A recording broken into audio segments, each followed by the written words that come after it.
নমস্কার বন্ধুরা, সব্যশুভ্রা ব্লগসের নতুন একটি পর্বে তোমাদের সকলকে স্বাগত জানাই। বন্ধুরা, আজকে আমরা বিশ্বকর্মা পুজোর যে প্রস্তুতি হয় তারই কাজে লেগে গিয়েছি।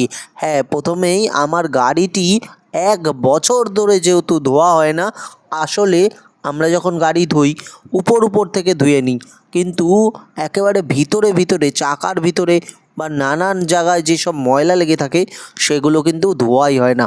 আর আজকে এই বিশ্বকর্মা পুজোর আগের দিন এই কাজগুলোই প্রত্যেক বছর করে থাকি। সত্যি কথা বলতে আমি এমনই একটা এসেন্সিয়াল কাজের সাথে যুক্ত যে আমার সময় পাওয়া খুবই মুশকিল হয়ে যায়। হ্যাঁ, জল দিতে দিতেই সারাদিন সময় কেটে যায়, গাড়ি পরিষ্কার করব কখন, তাই অপেক্ষা করে থাকি এই বিশ্বকর্মা পুজোর আগের দিনটা। হ্যাঁ, এই রাত্রির 9টার সময় যখন অলমোস্ট জল চলে গিয়েছে সে সময় আমি এই পরিষ্কার করা শুরু করলাম গাড়িটি, এবং তা কিন্তু একেবারে ছাদের উপর উঠে বা যেভাবে করতে লাগে গাড়িটিকে চকচক করতেই হবে। এই দিনটি আগামীকালের জন্য গাড়িটাকে একেবারে ক্লিয়ার করতে হবে, তারই প্রস্তুতিতে লেগে গিয়েছি। আর সত্যি কথা বলতে অলমোস্ট 1 ঘন্টা টাইম লেগেছে, 10টা নাগাদ আমার এই গাড়ি পরিষ্কার সম্ভব হয়েছে। তবে আমি আজকে পরিষ্কার করতেই পারতাম না যদি এই রোড লাইটটা না থাকতো। সত্যি কথা বলতে রোড লাইটটার জন্য এত আলো হয়ে গেছিলো সেই জায়গাটা, ওই জায়গায় আমাদের বাড়ির থেকে কল লাগিয়ে পরিষ্কার করে নিলাম। আর যদি সেটা না হতো তাহলে কিন্তু সম্ভবই হতো না এই পরিষ্কার।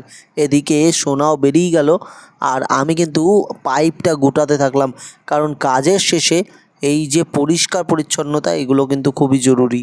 রোজ রোজ যদি গাড়িটিকে পরিষ্কার করা যায় তাহলে গাড়িটিও ভালো থাকে, আর একদিনে এত খাটনি করতে হয় না। আসলে ওই যে পরীক্ষার আগের রাত্রে খাটনি করে পরীক্ষা দিতে যাব, সারা বছর পড়বো না আর গিয়ে পাস করার চিন্তা ভাবনা রাখবো, এটাই কিন্তু আমাদের সকলের মোটিভ। এদিকে বুড়োবাবু কিন্তু আমাদের আজকের দিনে মানে বিশ্বকর্মা পুজোর দিনে বিরিয়ানি খাওয়াবে বলছে। আমরা বলছি আমাদের অনেক জায়গায় নিমন্ত্রণ আছে, শুনতেই চাইছে না, বলছে 500 টাকা করে দেবো বিরিয়ানি খাওয়ার জন্য। ওই দেখো 500 টাকার সিম্বল। পরে বুঝলাম মালটা পুরো ভাওতাবাজি দিচ্ছে। এদিকে আমি কিন্তু রাত্রির 1টা অবধি ব্যস্ত কাজে এই গাড়িটিকে সাজানোর জন্য, আর আমার বউ ক্যামেরা করে দিচ্ছে। সত্যি বউয়েরও ধৈর্য আছে বলতে হবে। আসলে এই কাজগুলি যদি রাত্রিবেলায় না করে রাখি, কালকে সকালবেলা 7:30টার সময় পুজো হতে চলেছে, আর তখন কিন্তু উঠেই তাড়াহুড়ো লেগে যাবে এইসব সব কাজ করার জন্য। সেই জন্য যত দেরি হোক আমরা এই কাজগুলো কিন্তু সব কমপ্লিট করে রাখলাম। আমার গাড়িটিকে কেমন লাগছে এবং ভিডিওটি কেমন লাগলো তা কিন্তু কমেন্ট বক্সে অবশ্যই কমেন্ট করে জানাবেন। পাশে থাকবেন, ধন্যবাদ।